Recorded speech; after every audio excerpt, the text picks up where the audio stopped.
when you find yourself in the position of the mount, this is another way that you can think about finishing your partner that, again, is using your whole body to apply pressure to smaller parts of them, right? So Stephan here, when I'm on top of him, he's already looking to escape. And as he's doing that, one of the things that commonly is done is he'll start to turn to his side. Okay? So I'm going to go ahead and let him start turning to his side, because what I want to do is I want to have him expose the side of his back. Once he gets here, I'm going to take both hands onto his arm and I'm going to push it forward.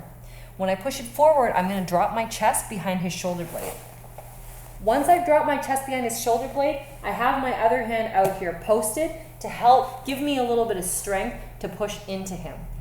As I do this, I'm going to sneak my hand inside and open up his lapel, and I'm going to continue to drive forward. The hand's going to sneak around underneath Stephan's head, and I'm going to turn the lapel towards my hand. The important thing is here, guys, I'm not just going for a straight grab. I'm actually going to turn the lapel towards him, towards my opposite hand, so that my thumb feeds in and the fat part of the lapel rests on the palm of my hand. My fingers will curl behind the lapel. This makes for an infinitely tighter grip. Once I get here, I'm just looking to pull up my elbow in towards me a little bit, and then I'm going to start sneaking my body up, move my leg up. Don't leave your elbow hanging out, so you got to pull it all in. And then from here, I'm going to grab onto his knee. If you can only grab the fabric, that's fine, but ideally you want to be able to unhook the leg. From here, you can see my foot is posted on the ground. Stephan's slowly starting to turn pink. I'm going to roll him over, and then I'm going to sit my leg out and sit back. I'm not going to talk to a girl. From here, I'm going to slowly pull my elbow in and finish. A lot of it's in the grip, guys. Everything else is great, but that small detail in the grip is going to make for a much tighter choke.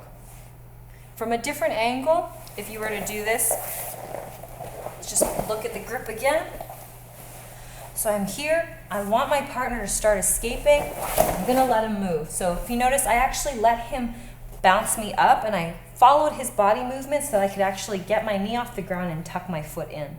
From here, grab onto the arm, drive it across, and apply pressure onto the shoulder blade with your whole body. I'm posting my hand out so that I can continue to drive into him. From here, I'm going to open up the lapel, reach around and underneath, and again, turn the lapel towards my hand, insert the thumb, 4 fingers behind. So the fat part of the lapel is on the palm. From here, I'm going to sneak my body up, reach behind here for the knee, underhook it if I can, sit up, sit back, and wait for my partner to tap. This bow and arrow also works from the position of taking the back. If you have a failed sliding collar choke, you can also just turn into this one. It looks like this. So Stephan is here. I went in for my sliding collar choke, isn't really working. So what I want to think about here is, again, taking the time to set up this grip. So open the lapel up, turn it in, drive your hand really deep.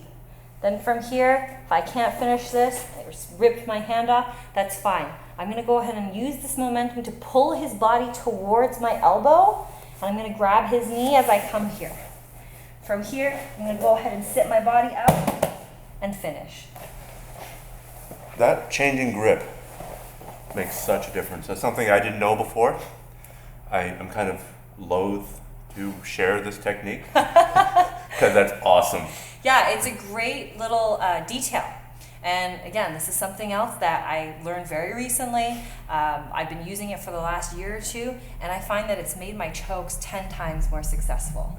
Just out of interest, what do you say to the people who don't want to learn any lapel-based chokes? I always find it a bit funny because if you're defending yourself in a Speedo, you've probably done something wrong getting into that in a self-defense context. You've probably done something wrong before that point. Yeah, well, I mean, the people that I often hear that argument from, I don't want to learn lapel chokes, tend to be a lot of people that do MMA or submission grappling. You can take that side and say, well, I only want to learn the types of submissions that you can do in both. But if you have it, why not make use of it, right? Most people walk around with shirts or coats or other things on their body. Why not take it and do something with it? I don't think that learning something extra is going to be bad for you. I'm not sure if these people have another reason why they're choosing not to learn a lapel choke, but I certainly think that they're very useful, especially, again, if you're a smaller person. Getting a piece of fabric between your neck is going to be much easier than me getting my arm or my leg somewhere, right? So it just makes for a much tighter submission. I think some of it, quite frankly, probably comes down to ego. People don't want to, they know what they know. And I'm all for concentrating and specializing on what you want to do. If you want to fight MMA, you should go no-gi 95% of the time, probably. There's arguments about that either way. But when people make the transition from no-gi to gi, all of a sudden they start complaining about, oh, I was so wrapped up and so tangled up, and they're taken back to almost a beginner level again. Wouldn't it be better if that happens to you in a class context, of occasionally, once a month, rolling with a gi, and having 1 or 2 chokes that work with the gi, as opposed to your first experience having that jean jacket or that windbreaker wrapped around your neck by somebody in a scrap. Yeah, and I think ultimately having use of the gi and knowing how to utilize it makes your game a lot tighter. I think no gi is essential as well. It makes you a little bit faster, more athletic, Both things add to having a really complete game. So I see a lot of benefits to training gi chokes, gi jiu-jitsu, and a lot of benefits to training no gi submissions and no gi jiu-jitsu. It's pretty hard to argue with Marcelo Garcia. Yeah, and maybe some people don't realize this, but a lot of his movements between no-gi and gi are very similar. Some of the submissions are different, but for the most part, the movements and the transitions all translate really well between each other. So in class, when we're training, either or, it's not a completely new game. And I think sometimes people relate no-gi to something different from gi, right? And typically I've met a lot of people that go, oh, I don't like to train no-gi, or, oh, I hate putting the gi on. It doesn't have to be like that. It's just a matter of how you're training your game. Can't we all just get along? Can't we all just be like Marcelo Garcia? I don't know. Okay, well, I've distracted you long enough. Let's do this for real, fast, and I'll try and recover. Okay.